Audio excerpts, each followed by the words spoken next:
Hola a todas, hola a todos, buenas noches. Muchas gracias por acompañarnos en este segundo Food for the Brain de este mes. Hoy tenemos a una invitada muy especial que no solamente será la ponente precisamente en nuestra sesión, sino que también es colaboradora de Dinka mediante el CADEVI y nos hace muy feliz tenerla con nosotros. Antes de darle la palabra, me gustaría presentarla y leerles una breve semblanza sobre la doctora Patricia Hernández Valdés.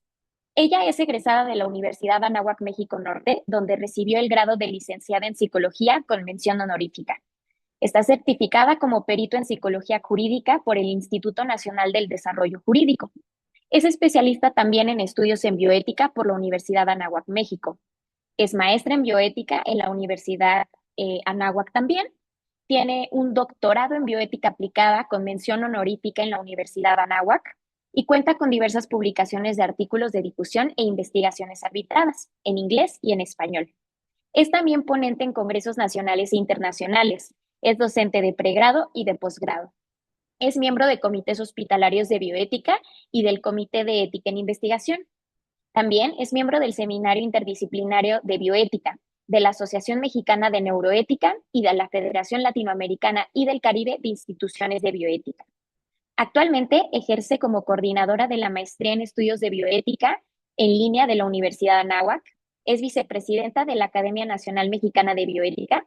Es perito independiente en psicología jurídica en juicios civiles, penales, laborales y familiares en la República Mexicana y es directora de atención en procesos psicológicos del Instituto Mexiquense de Justicia Restaurativa. Doctora Patti, es un gusto tenerla aquí con nosotros el día de hoy.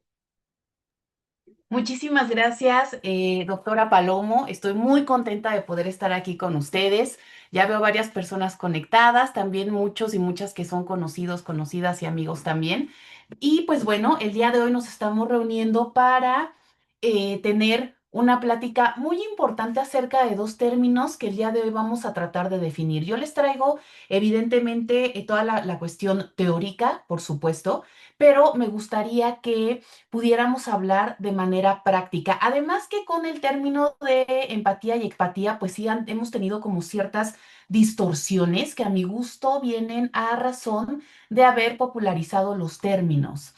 Entonces, desde luego, insisto, se intenta o se ha intentado mediar y establecer algo muy importante para la psicología y para la mente y la psique de todos los seres humanos, que es un equilibrio, ¿de acuerdo? Entonces, nuevamente, yo les voy a mostrar, les voy a explicar lo que viene en las diapositivas, pero también me gustaría que no nos quedáramos solo con las concepciones teóricas, sino que habláramos sobre todo de los últimos estudios que se tienen al respecto. Entonces, bueno, voy a compartir mi presentación. Listo. Para empezar a hablar de este tema, entre la empatía y la empatía. Claves bioéticas y psicológicas para el acompañamiento profesional sin daño. Entonces, en este sentido, pues de manera única tenemos que hablar de que el cuidado implica una conexión emocional al respecto de lo que las otras personas están sintiendo y están viviendo, ¿de acuerdo? Insisto, fíjense, hay que tener como mucho cuidado con las palabras que estamos utilizando porque es una conexión. Esto no significa absorber sin filtro, esto no significa dejarnos contaminar, incluso esto no significa de alguna manera estar de acuerdo con lo que la otra persona está sintiendo. ¿Por qué? Porque nosotros, no solo como profesionales de la salud, sino también como seres humanos, tenemos vivencias y experiencias múltiples, ¿de acuerdo? En el ámbito laboral, familiar, social, espiritual, religioso, etcétera, etcétera. Y eso de alguna manera hace que tengamos todo un abordaje integral cuando nosotros interactuamos con las personas. Insisto, esto lo hemos hablado desde hace muchísimos años desde el punto de vista de la psicología. Tiene que ver, y ahorita lo vamos a tratar de diferenciar, tiene que ver también con el tema de transferencia y contratransferencia, etcétera, etcétera. Entonces, ahorita lo que me gustaría que empezáramos a hacer es explorar la empatía como fundamento ético y clínico del cuidado profesional. Del cuidado profesional, pero que sin duda alguna podemos ver cómo todos estos elementos se expanden a nuestra vida privada. Y les quiero comentar algo importante. Muchas veces se nos ha mencionado y se nos ha dicho que es pues casi casi que un requisito sine qua non que cuando nosotros entramos a donde trabajemos, al ámbito hospitalario, una oficina, una universidad, etcétera, prácticamente tenemos que renunciar completamente a nuestra vida personal. Y yo les quiero decir que si lo pensamos un poquito nada más, esto es prácticamente imposible, ¿no? Nosotros estamos hechos con una sola mente humana y esto no esto por supuesto significa que no podemos, pues en el momento de entrar a nuestro ámbito laboral, quitarnos un cerebro para ponernos el cerebro del trabajo y olvidar por completo absolutamente todo lo que hemos sentido, todo lo que hemos vivido, todo lo que hemos también sufrido, confrontado, etcétera. Es decir, forma parte de nuestra vida y forma parte de nuestra personalidad, ¿de acuerdo? Y con esto vivimos. Y con esto también incluso situaciones laborales las podemos llevar a nuestra vida personal. Porque como les digo, a veces lo hacemos de manera consciente, pero por lo regular lo hacemos de manera inconsciente, ¿ok? No nos damos plena cuenta porque no ponemos plena atención en que lo que vivimos en todos los ámbitos de nuestra vida van a, es que no quiero decir afectar porque no va hacia lo negativo, pero de alguna manera van a incidir en cómo reaccionamos, en cómo vemos una misma situación. Y para ponerles otro ejemplo, cuando nosotros pasamos por un duelo muy complicado, eh, y lo elaboramos. Elaborarlo desde el punto de vista psicológico no significa meramente superarlo, que ya no nos afecte y que estemos como si nada. Significa trabajarlo, entender qué momentos de ese duelo fueron los cruciales, porque muchas veces, y por ejemplo, si hablamos específicamente en el duelo como muerte de una persona cercana, que es lo más común que se trabaje durante un duelo, que puede ser muerte de una mascota, puede ser pérdida de un trabajo, puede ser el cambio de residencia, por ejemplo, cambio de país, cambio de estado, etcétera, etcétera. Pero cuando pensamos esto, o sea, absorbiéndolo desde el punto de vista de la muerte de un familiar, sorprende saber que el simple fallecimiento de esa persona no necesariamente es lo que el estresor principal en el duelo del que estamos hablando, ¿de acuerdo?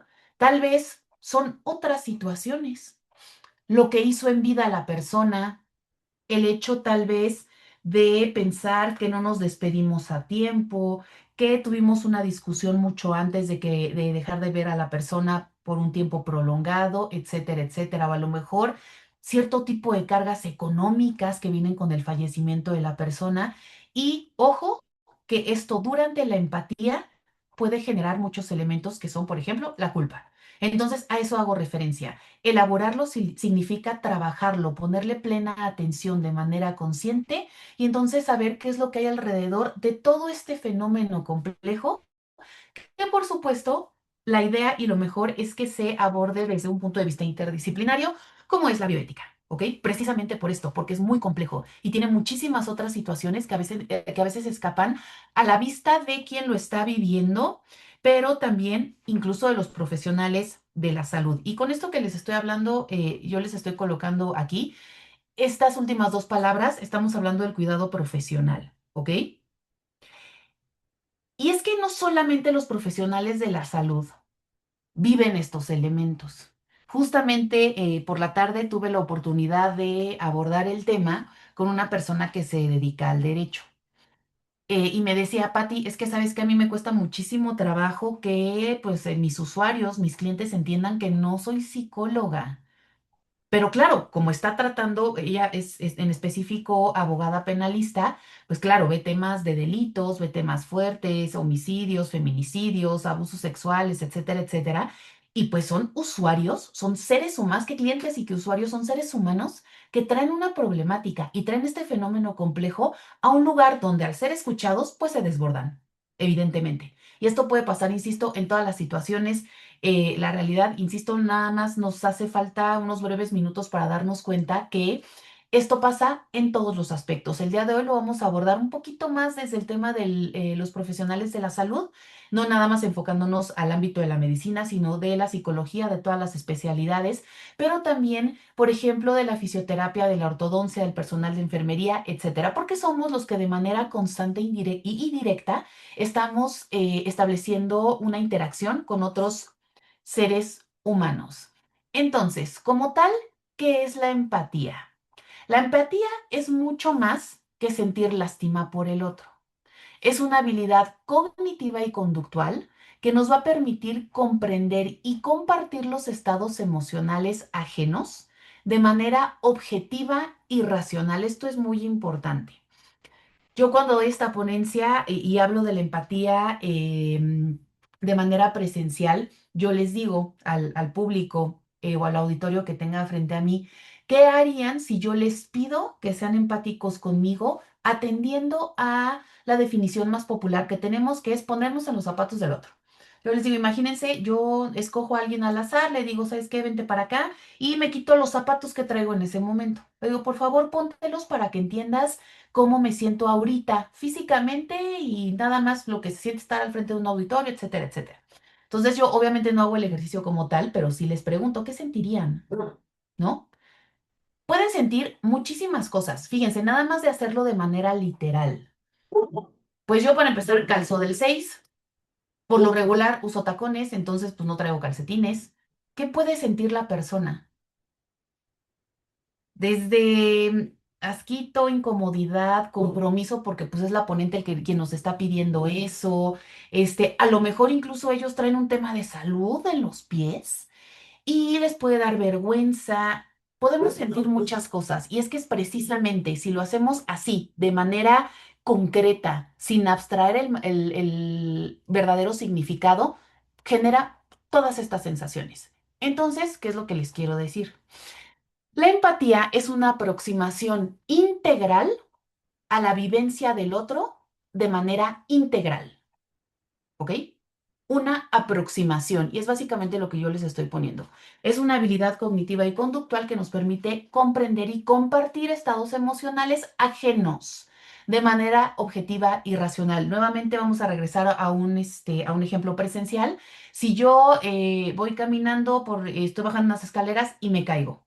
Tal cual la empatía, como de manera popular se conoce o se comprende, es, bueno, pues cáete conmigo para que veas si siento dolor físico, si siento dolor emocional, si me dio vergüenza, si no me interesó. Eso, y la pregunta principal es, ¿eso ayuda? ¿Eso en qué me abona? Yo necesito una persona entonces que se encuentre de pie para que manteniendo su propio equilibrio, nada más hay que pensarlo desde el punto de vista físico, manteniendo su propio equilibrio, se pueda aproximar, darme una mano y ayudarme a levantar. ¿De acuerdo?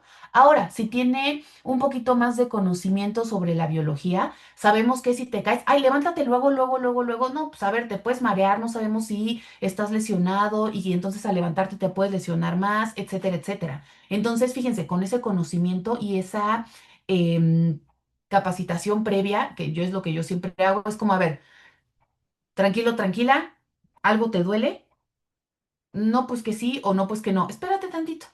Vamos a tomarnos unos minutos allá abajo y ahorita no, te ayudo a levantar, ¿ok? Pero fíjense, sí, para nosotros poder ayudar a los demás necesitamos mantener, ahora lo trasladamos desde el punto de vista emocional o desde el punto de vista mental, que implica la cuestión emocional y la cuestión cognitiva, tener nuestros propios mecanismos de defensa para que nosotros podamos ayudar al otro. Ahora, la simple aproximación, como les decía, pues no es suficiente. Necesitamos una aproximación no solamente racional o no solamente intelectual, sino también necesitamos estos elementos y esta flexibilidad emocional que yo les quiero comentar. Es muy complicado. Yo creo que es el verdadero reto que tenemos nosotros. Yo como perito en psicología y también como bioeticista, em, pues me he enfrentado a muchas situaciones, digo, tanto de la vida cotidiana como todos y todas ustedes, pero también a asuntos que son, que pueden llegar a ser mediáticos, que son muy difíciles de manejar. Personas que se han parecido a mí, que hasta han tenido mi mismo nombre de pila.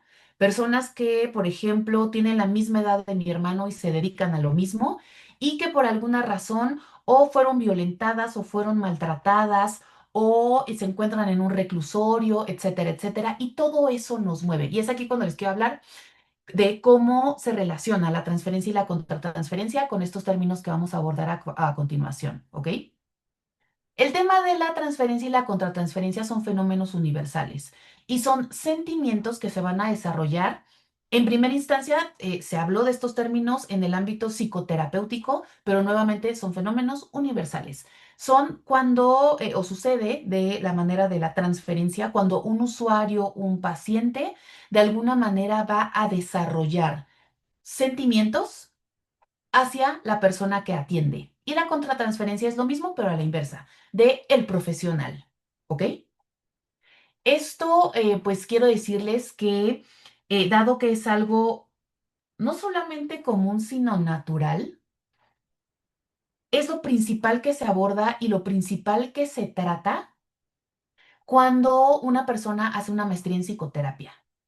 El manejo, no la anulación, no la evitación, el manejo de los fenómenos transferenciales y contratransferenciales. Y esto puede resultar en estos sentimientos o emociones que van desde un apego seguro o un apego inseguro. Aquí los que son médicos no me dejarán mentir, sobre todo cuando nos vamos desde el punto de vista del paternalismo.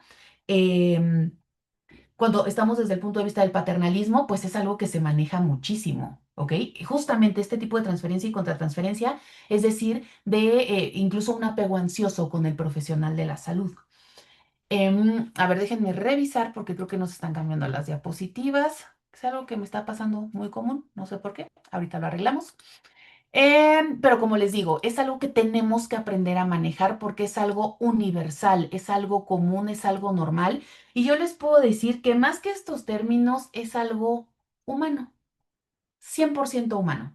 Nosotros cuando interactuamos con una persona, incluso a través de estos medios digitales, podemos ser capaces de darnos cuenta que estamos sintiendo con la interacción del otro. ¿De acuerdo? Ahora bien.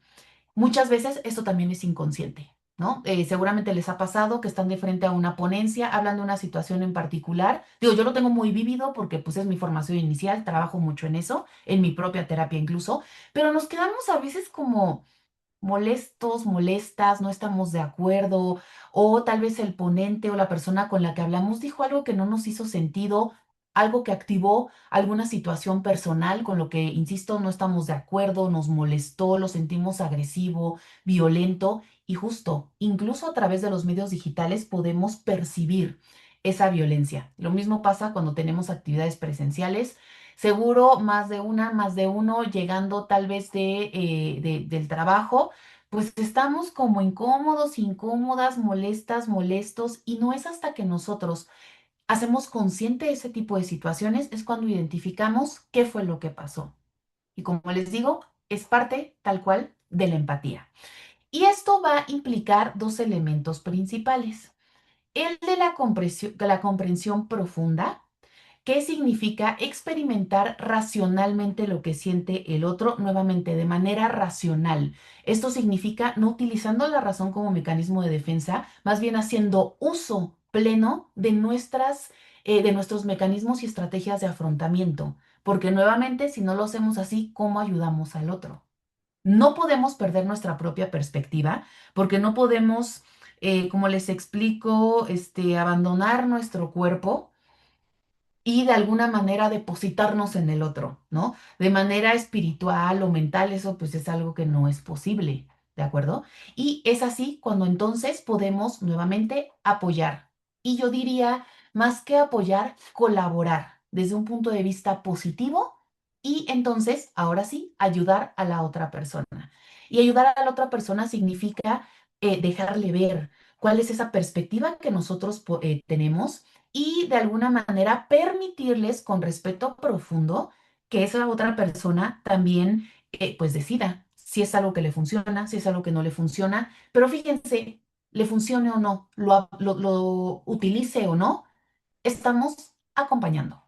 Y ese es uno de los puntos más importantes también de la empatía, el acompañamiento. Si lo trasladamos desde un punto de vista bioético, acuérdense, yo estoy pensando, por ejemplo, en el tema de cuidados paliativos.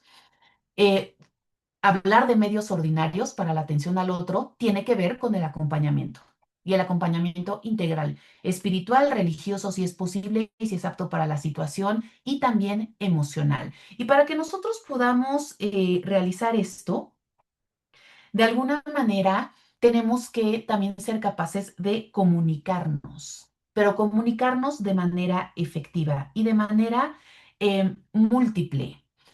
Y comunicarnos también hace referencia a no dar un discurso, no defender la propia, únicamente la propia narrativa.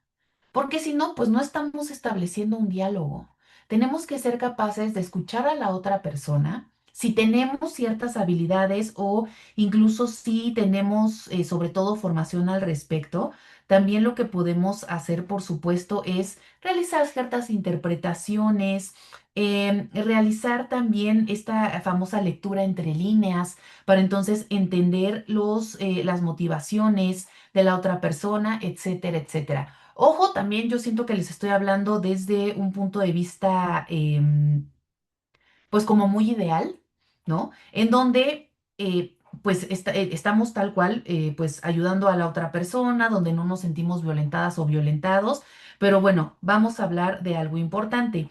La realidad es que muchas veces, sobre todo, bueno, al respecto a mí me ha pasado mucho en los ámbitos laborales en donde me desenvuelvo, pues bueno, la verdad es que en una audiencia nadie va a decir, hay que ser empáticos con la perito porque a lo mejor viene desde la ciudad de Toluca, estamos en la Ciudad de México, entonces hay que tener precaución en esperarla. No, pues la vida real muchas veces no es así. Pero lo que les quiero decir que esto lo podemos utilizar también como una herramienta para la propia defensa y el establecimiento de límites.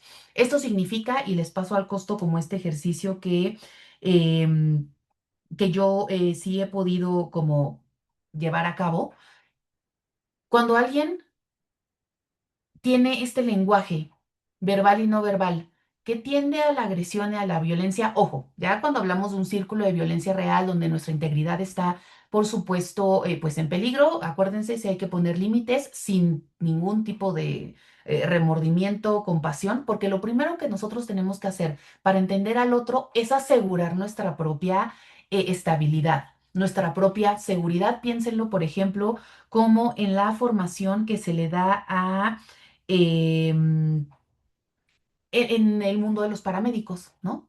Siempre para saber cómo actuar, tienen que evaluar el entorno y por lo tanto, pues ya tomar decisiones. Y es tomar decisiones, como como pongo aquí el tema de la comunicación, efectivas y asertivas. ¿Ok? Entonces, les digo, cuando ya yo empiezo sobre todo en el ámbito laboral, en este ámbito laboral, a ubicar estas narrativas o estos discursos que tienden muchísimo a el tema de la violencia o el tema de la presión, por ejemplo, de poner a la persona en evidencia, de ponerla nerviosa, yo siempre hago este ejercicio de empatía y pienso, si yo estoy agotada, si estoy cansada, si tengo hambre, que pues, también eso pasa mucho, la otra persona también. Y la realidad es que cuando tenemos a una persona violenta verbalmente, tenemos que entender que el 100% lo está haciendo como mecanismo de defensa y mecanismo compensatorio. A eso, a inseguridades, a presiones económicas, laborales, interpersonales, intrapersonales, etcétera. Y esto que les estoy diciendo ya es un acto de empatía, ¿de acuerdo? Voy a dejar de compartir tantito mi presentación porque a mí también se me está trabando un poquito. Em, Vamos a ver.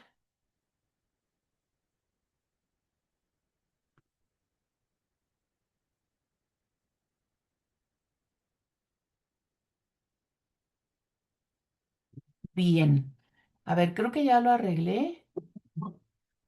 Vamos a ver por aquí. Ok, a ver, voy a volver a compartir y ustedes me avisan.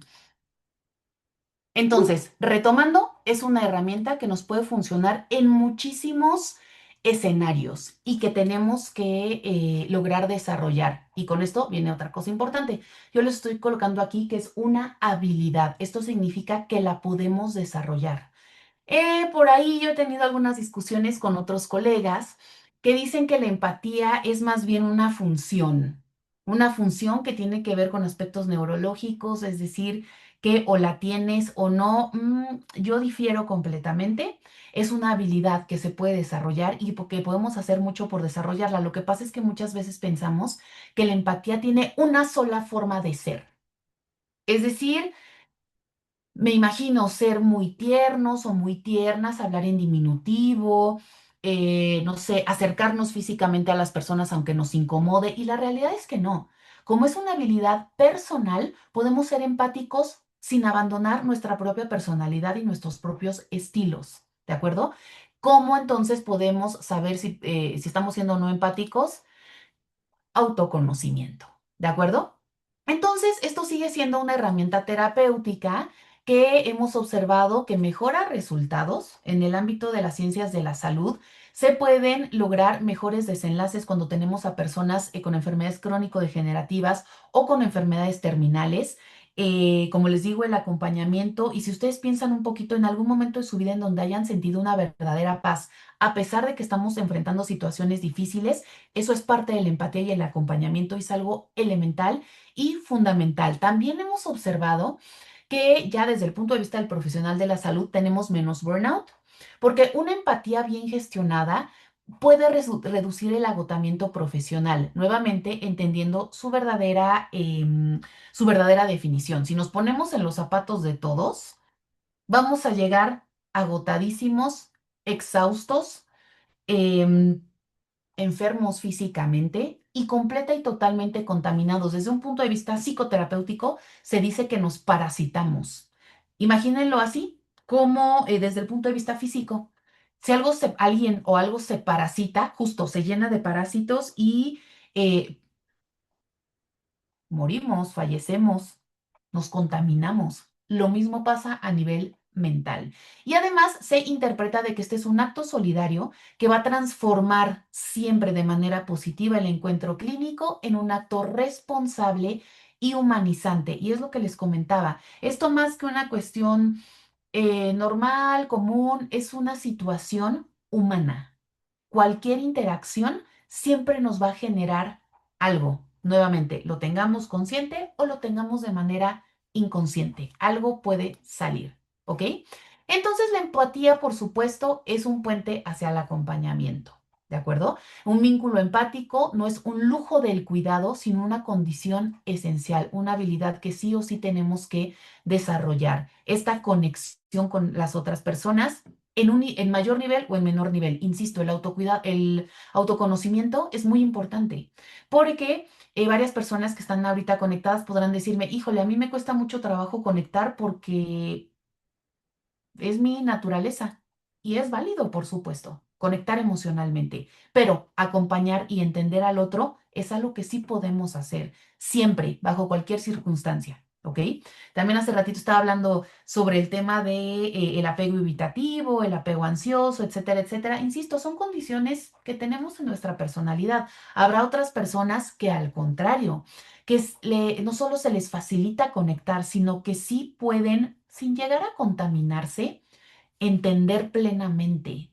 E incluso, si ustedes también lo piensan un poquito con las personas cercanas, em, sentir físicamente la angustia de la otra persona, que eso es algo que justamente me pasó ayer con una persona que me acompañó ahí en un momento bastante complicadito, que ya después salió bien, pero sí, esta persona me decía, es que, ¿sabes qué? Mentalmente no siento angustia, pero tengo muchas náuseas. Y todo bien, he comido bien, no estoy enferma, pero siento náuseas. Pues claro, es ese puente de comunicación, que acuérdense, también podemos hacer alusión a la bioética como un puente de interconexión, un puente interdisciplinario que podemos establecer con las otras personas. El caso que les estoy diciendo de ayer es una persona súper cercana, no es una cuestión laboral. Podríamos decir que ahí sí hubo una cierta contaminación, pero bueno, lo que quiero es que nos empecemos a dar cuenta de cómo los vínculos sí generan este tipo de situaciones, ¿ok? Ahora bien, ¿qué pasa cuando vivimos esto que les comento? Cuando la empatía no se gestiona, cuando perdemos el filtro y incluso puede ser una fuente de daño para quien cuida y para quien acompaña. En un primer momento se manejó que el tema de la empatía era más que nada, digamos, producto de esta contaminación y de esta parasitación emocional. Sin embargo, el término de empatía se ha ido refinando, se ha ido estudiando muchísimo más para entender lo siguiente, que es una forma de salvaguardar la empatía, ¿ok? Y es precisamente identificar el filtro para evitar nuestro dolor emocional. Volvamos al ejemplo físico. bajo las escaleras y me caigo feo. No, nada más me torcí el piecito, ay, qué vergüenza. O luego lo que una vez me pasó, que también me tropecé y salió volando el zapato. Creo que me dio más vergüenza que dolor, la verdad. Pero pensémoslo así, así una caída fuerte, un evento fuerte en la vida de otra persona.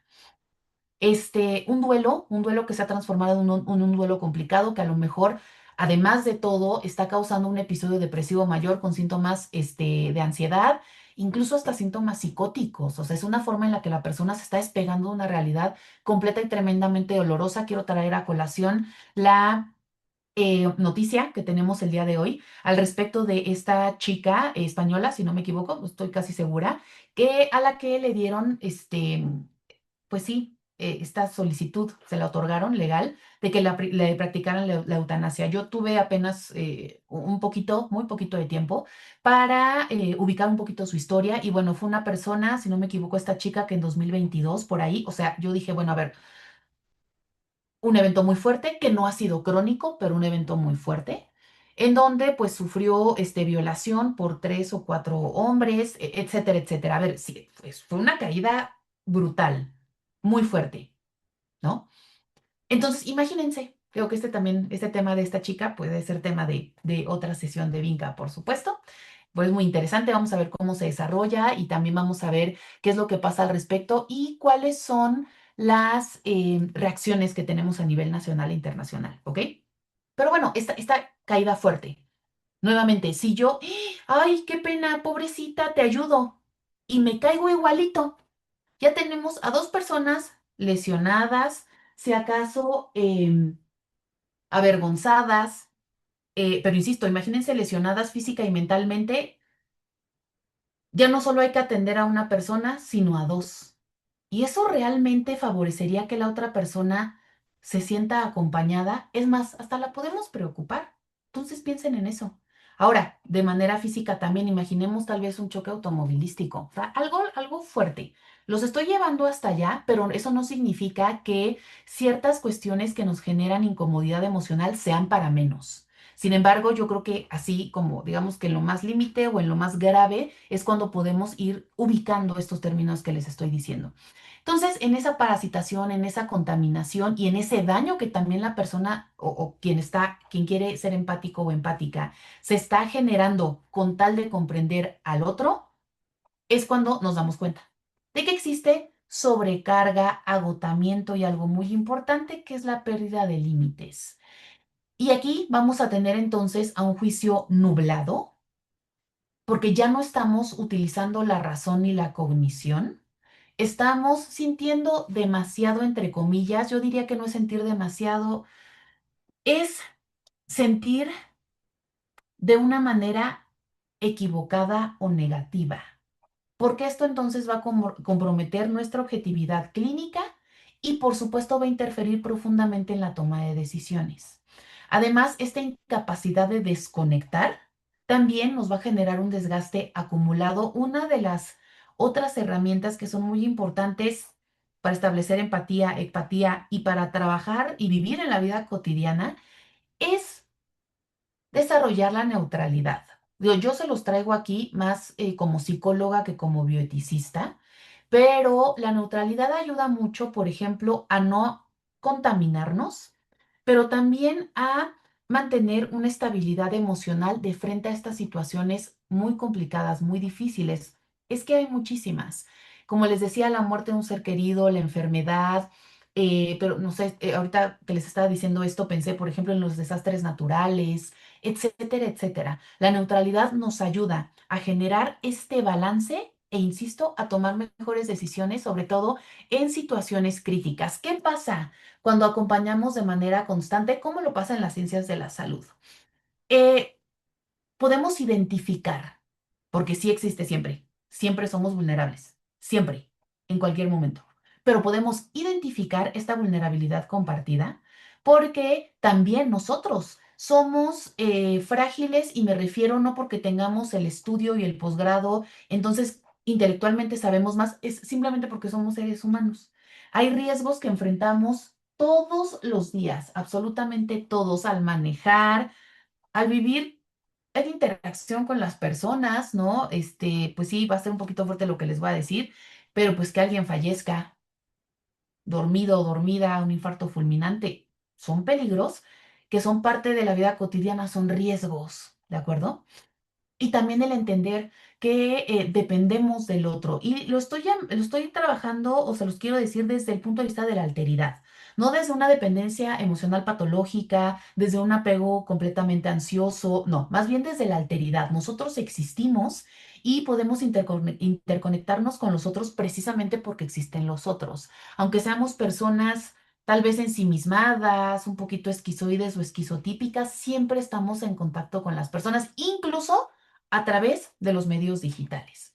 Y esto nos va a exigir, por lo tanto, una fortaleza integral que tiene que sostenerse a lo largo del tiempo. Por eso desarrollar estas habilidades de autoconocimiento, autocontrol, pero también autocompasión son tan relevantes. Existe, por supuesto, de manera constante un riesgo de quemarse, el famosísimo burnout, que es cuando no hemos desarrollado esos límites saludables y nos exponemos de manera continua al sufrimiento ajeno, ¿ok? Que esto pues, nos va a generar agotamiento crónico y lo que les decía, este famosísimo síndrome de burnout, en donde pues además tenemos otras implicaciones, ¿no? La salud se deteriora porque disminuye el sistema inmunológico, pero también nos volvemos muchísimo más irritables, buscamos de manera constante el conflicto como una defensa inconsciente para descargar las emociones, etcétera, etcétera. Tal vez ante ciertos eventos o ante ciertas situaciones en donde ya podíamos mantener cierto control, explotamos. Ese explotar de la nada, se los digo, las personas que sean psicólogos o psicólogas, pues de la nada, completamente improbable, ¿no? Más bien, tenemos elementos, como les digo, no trabajados, menos identificados y por lo tanto encontramos una oportunidad y pues digamos que nuestra mente es como una olla de presión. Entonces, ante cualquier oportunidad de salir, sale todo y si no sale, explota. ¿Ok? Em, Cuando no tenemos un buen desarrollo emocional, entonces, como les digo, ya podemos identificar desde mucho antes ciertos elementos: cinismo, desapego emocional, evitación del contacto genuino con el paciente. Esta idea de llevo mucho tiempo en urgencias o llevo mucho tiempo trabajando con las personas y entonces ya no siento nada. Sí sentimos. Lo que pasa es que o lo negamos o lo reprimimos, precisamente porque son emociones muy aparatosas. Yo les quiero decir que, sobre todo con los menores de edad con los que trabajo que han sido víctimas de abuso sexual infantil, claro, yo he desarrollado muchas estrategias de afrontamiento porque, digo, sobre todo al principio, ya con la experiencia lo vamos desarrollando, sobre todo al principio, les prometo que ante eventos de trauma complejo, que niños de 4 o 5 años verbalizaban, de verdad que hoy de repente sentía, híjole, físicamente estoy muy, muy cerca, casi, casi como queriendo abrazar al paciente, o de plano, me salía y auténticamente sentía un nudo en la garganta y era como, a ver, calma, ¿qué está pasando? Ahorita les voy a decir qué estrategias podemos utilizar cuando esto nos está pasando, ¿ok? Entonces, por eso tenemos ya esta, digamos, como esta costumbre en bioética, algo que ya hemos estado trabajando muchísimo, de cuidar al cuidador, ¿ok? Porque justamente cuando ya tenemos esta carga emocional, es lo que necesitamos, y aquí es lo que les quiero decir, qué es lo que hago yo y qué es lo que siempre les digo a todas las personas: hay que ir a terapia, ¿ok?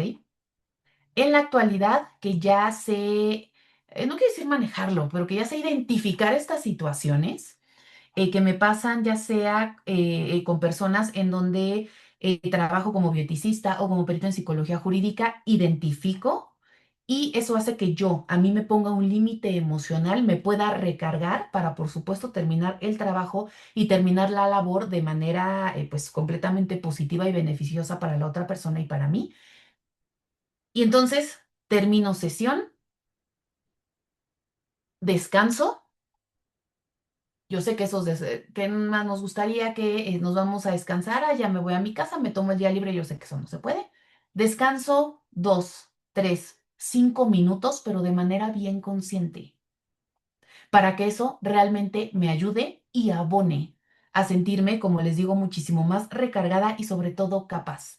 Acto seguido, aviso y si puedo, en menos de 5 días, 7 días, tengo una sesión psicoterapéutica para identificar qué fue lo que sucedió, cómo me sentí y pues sacarlo, trabajarlo, ¿ok? Yo sé que muchas veces decimos, no, pues es que los psicólogos ya fui con uno, no me funcionó. Pues nada más acuérdense que no hay que caer en intrusismo profesional. Una persona que da terapia sí o sí tiene que tener una maestría en psicoterapia y en la Ciudad de México y en otros estados, porque en otros no está regulado así, también hay que tener una licenciatura en psicología. Imagínense que voy, no sé, digo, yo sé que no se puede, pero es el símil, de que se pudiera meter a la especialidad de ginecología una persona que no estudió medicina. Pues no, no es posible, digo, no es legal tampoco y no se puede. Pero hay que aplicar el mismo criterio en psicología, de tal suerte que nosotros sí podamos estar en contacto con un profesional que nos ayude con todos estos elementos, ¿ok? Para tener equilibrio y aprender a donar ese tiempo, esa escucha y esa comunicación sin dejarnos sin nada, para poder seguir trabajando, seguir conviviendo, seguir teniendo nuestra vida personal en medida de lo posible. Por supuesto, yo sé que incluso residentes médicos, pues la vida personal se ve disminuida casi al 100%, pero siempre mantener, ver videos que nos gustan en los segundos que tenemos libres, también desarrollar otras estrategias cognitivo-conductuales para respirar, por ejemplo, tener tiempo de ir al baño. A veces no tenemos, o a veces no, pues ahorita, porque estamos tras junta y luego a clase y luego a esto y luego acá y luego, y entender que hay cosas que no son negociables. Punto número uno, la salud mental. ¿De acuerdo? Entonces aquí podemos desarrollar una compasión inteligente, ¿ok? Que de alguna manera va a superar lo que conocemos popularmente de la empatía para orientarnos hacia el alivio activo del sufrimiento sin absorberlo. No es hacerlo nuestro.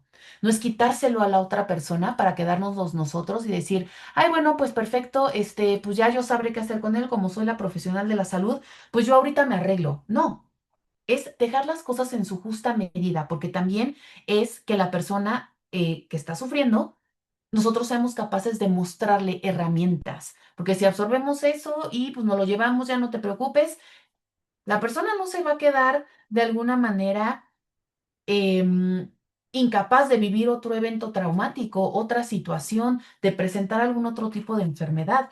Hay que ayudar y esto también aplica mucho o tiene como consecuencia directa enseñar.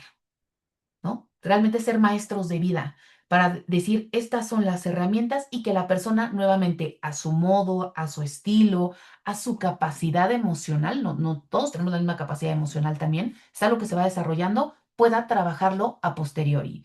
Y con esto, pues, como ya les decía, hay que mantener la escucha y el diálogo compasivo, eh, dejar que la persona hable, dejar que la persona se exprese, ¿ok?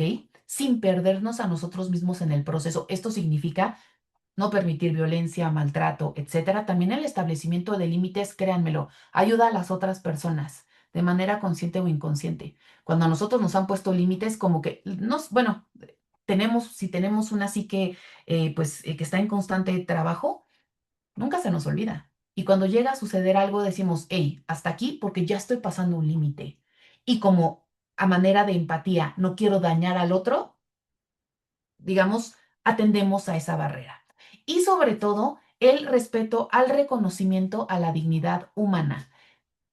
Ayudar, lo que les estaba diciendo, ayudar al paciente a acceder a su propia verdad sin imponer ni cargar con su dolor ni con el nuestro. ¿De acuerdo? Ya estamos en tiempo, entonces no sé si tengan alguna pregunta, si ustedes incluso han podido desarrollar alguna estrategia o alguna herramienta para cuidar al otro sin dañarse a sí mismos. eh, Me gustaría escucharlos y muchísimas gracias. Gracias, doctora. Por aquí en nuestras redes tenemos un comentario y es justo sobre el tema que tocaba de los residentes médicos aquí en México. Se sabe que los residentes y también durante el trayecto de la licenciatura de medicina, al final de cuentas, como médicas y médicos, nosotros para aprender, Ajá, pues estamos frente a pacientes sí, y que tal vez nuestros errores durante ese aprendizaje influyen en ellos en el sentido que pues se puede ver mermada su salud, ¿no? Al ujú, tomar decisiones correctas, incorrectas o sobre el camino del aprendizaje.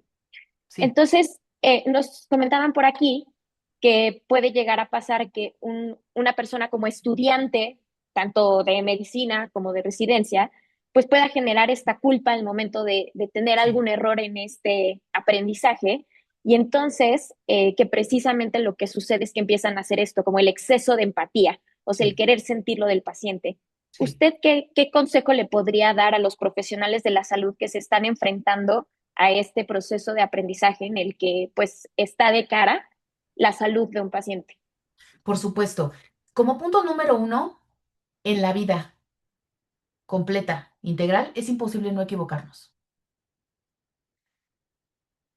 Lo que yo siempre recomiendo es que, pues ya de frente al error, tengamos esta fortaleza emocional de buscar alternativas. Es que iba a decir buscar soluciones, pero a veces solución ya no hay. Pero entonces buscar alternativas que abonen a la estabilidad y al beneficio de la otra persona, tal cual. Insisto, nunca hay que pensar que entre más preparados o más preparadas estemos, es imposible equivocarnos. Eso no es humano. El error es humano. Pero, eh, ¿a qué sí estamos obligados o qué? Yo sí pienso que es un imperativo categórico buscar soluciones, buscar medidas, que es algo que acabo de leer ahorita por aquí en nuestro chat, medidas restaurativas, ¿no? Aquí nos está diciendo María Fernanda Mandujano que habló que para su primera investigación, para graduarse de licenciatura, fue un acercamiento a la justicia restaurativa hace más de 15 años. Es que ese es digamos, la clave, ¿no? Y también, estimada María Fernanda Mandujano, pues es la base de la justicia restaurativa. Ya existió un error, bueno, en muchos casos hasta un delito, ¿no? Que también puede pasar en la praxis médica. Pero ¿cómo restauramos? ¿Cómo mejoramos? ¿Cómo ayudamos? ¿Y qué alternativas damos? ¿Ok? Ahora, en el caso específico de los residentes, pues sí, yo pensaría que además hay que prevenir, es que no estamos muy acostumbrados en prevenir. Por ejemplo, en darles algún tipo de formación, no solo información, de formación de desarrollo de estrategias de afrontamiento, porque muchas veces esos errores vienen de cuando pues nos sentimos intimidados, ¿no? En el ámbito hospitalario, de cuando nos sentimos insuficientes, entonces de manera emocional, torpe, o sea, esta palabra de torpe lo digo de manera emocional, o sea, tratamos como de compensar y es cuando hacemos un montón de cosas que nada que ver. No estamos acostumbradas y acostumbradas a decir con fuerza, con voluntad y con seguridad, no sé, ¿me explicas? O no sé, lo puedo investigar. Y ahorita que ya tenemos casi todos celulares y que tenemos acceso a la información. No sé, ¿me permites buscarlo? ¿Me permites investigarlo? Voy a preguntar con alguien que tiene toda la experiencia del mundo. Nos da mucha vergüenza y no lo sabemos todo. Ahora, ¿qué tal que sí lo sabemos, sí lo estudiamos, pero nos enfermamos del estómago y estamos bien alterados o cualquier cosa que en ese momento nos impide ser completamente claras y ser completamente claros? Entonces, yo creo que desde aceptar la propia vulnerabilidad, pero aceptarla de verdad, no decir, ay, sí soy vulnerable, uy, ya ni modo. No, realmente aceptarla y trabajarla hace que nos quitemos muchas poses y por lo tanto mucha culpa, porque la culpa es bien, y la culpa persecutoria, yo te puedo decir que es algo que destruye al ser humano. Y con culpa persecutoria nos destruimos a nosotros mismos, nos autocastigamos, nos saboteamos. Entonces no nada más va a ser ese error, sino de manera consecuente, porque ya tenemos en nuestra mente que somos personas tontas, incapaces, no preparadas, y todo lo que hagamos justamente se va a contaminar por esto. Entonces lo primero sería entender la prueba de vulnerabilidad, tratar de trabajarlo siempre con profesionales, desarrollar estas habilidades y entender que el error es humano. Gracias, doctora. Tenemos por acá otra pregunta.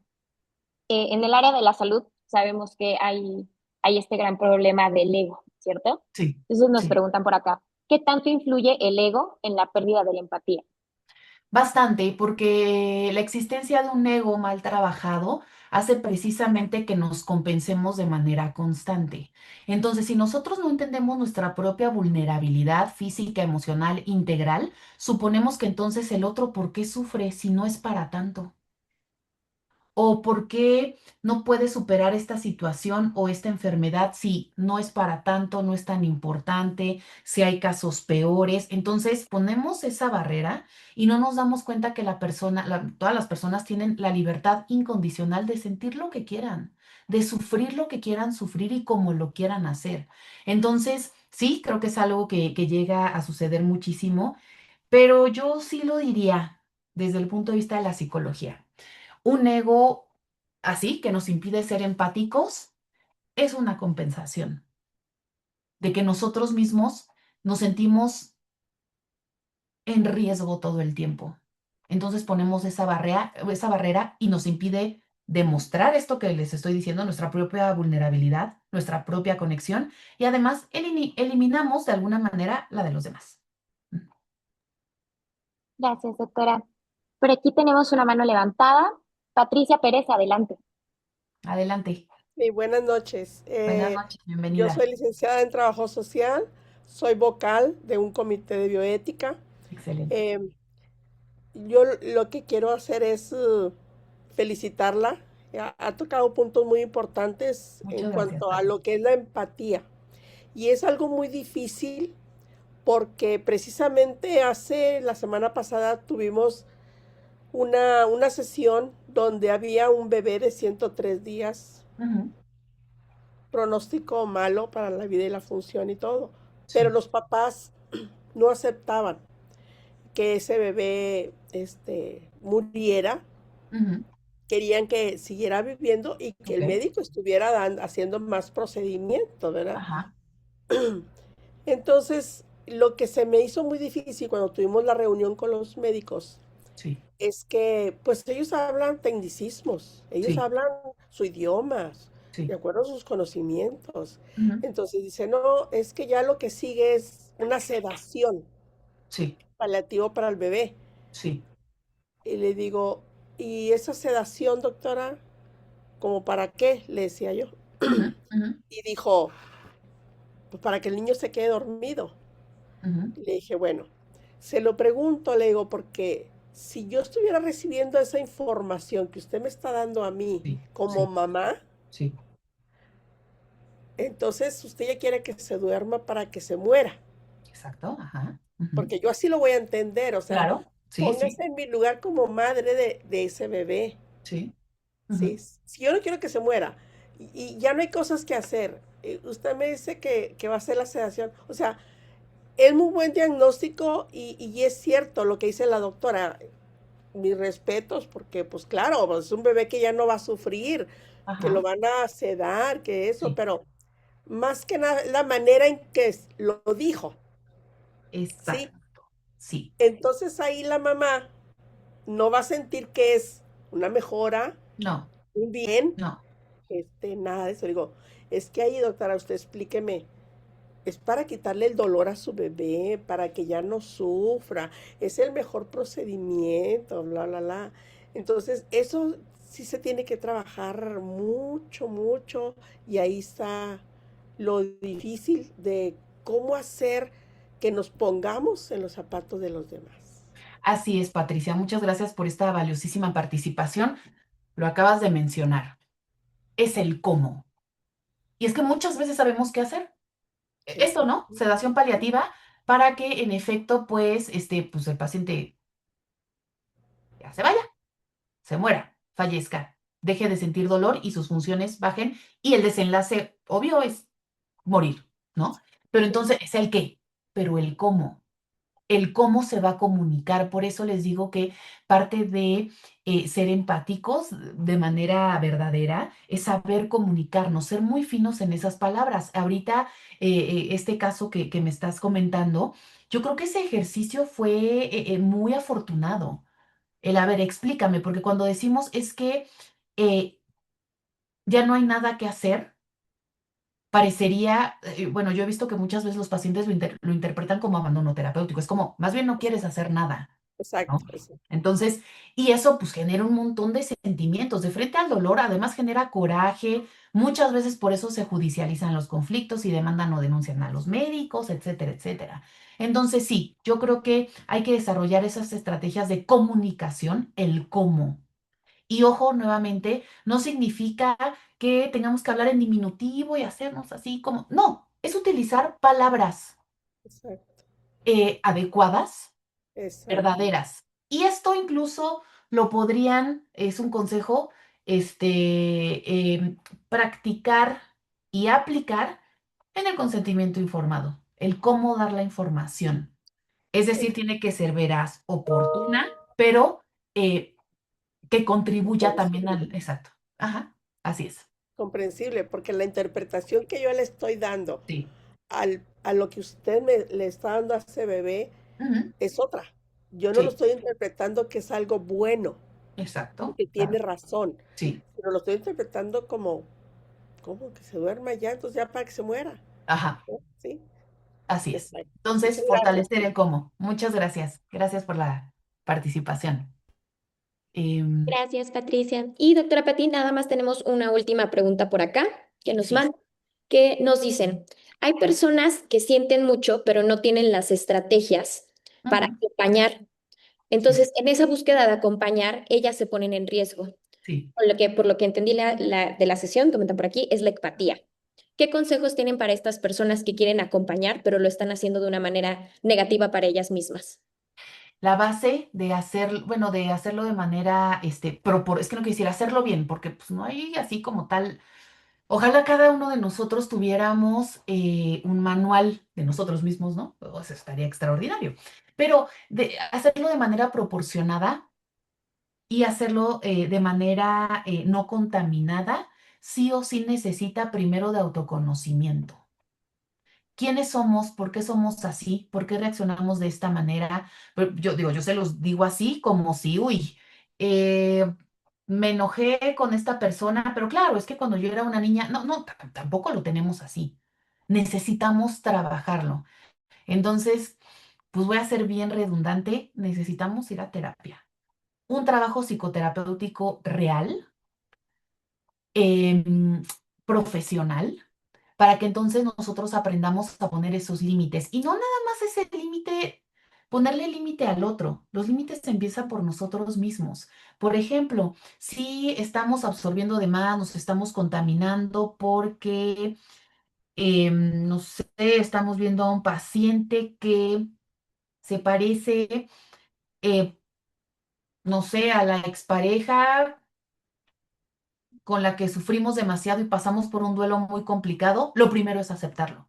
Escucharnos a nosotros mismos, reconocer nuestra vulnerabilidad, que eso también es siempre, todos somos vulnerables, todos sentimos nervios, todos nos sentimos intimidados, todos, todos y todas. Entonces, al reconocer, ya podemos trabajarlo. Yo siempre digo, es como si tuviéramos, no sé, queremos hablar de esta revista, pero pues nada, la voy a esconder aquí abajo y pues a ver qué digo de la revista, ¿no? ¿Cómo podemos trabajar con eso? La ponemos sobre la mesa y con valor, porque se necesita mucho valor, la leemos. Entonces ya podemos hablar sobre eso. Si escondemos las cosas, si no las tenemos a la vista, pues es imposible que trabajemos con eso. Es como pedirle a un cirujano que opere sin ningún tipo de instrumentos. Ah, escóndeselos, a ver cómo le hace.